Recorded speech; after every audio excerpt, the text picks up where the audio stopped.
Dear Minister, dear Dragan, and dear ladies and gentlemen, it is a pleasure to be here today in Montenegro. We have just seen important military equipment, including chemical, biological, radiological, nuclear protective gear, search and rescue tools and equipment for extreme weather. In February, the EU approved assistance worth €6 million under the European Peace Facility to strengthen Montenegro's armed forces.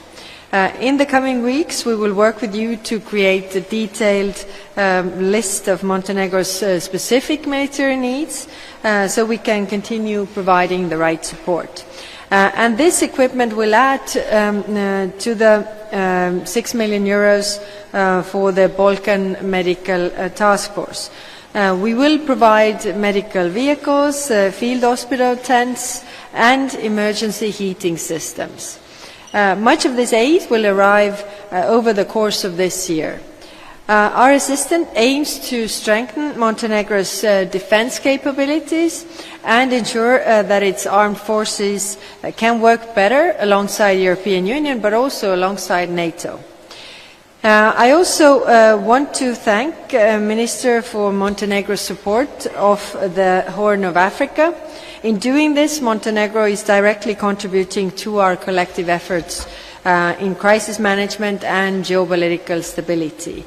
Your active engagement in common security and defence policy missions is also a strong commitment to the values and responsibilities that come with the European Union membership.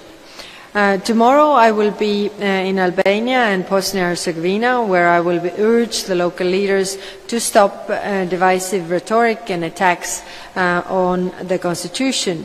I will also call on them to take the responsibility and support the country's progress in the European Union path, just as Montenegro has done. So, dear Dragan, thank you again for hosting me today. And Montenegro is not just a friend and an ally, but also a future European Union member. Our cooperation will only grow stronger. So thank you so far, and looking forward to also welcoming you in the European Union family. Thank you.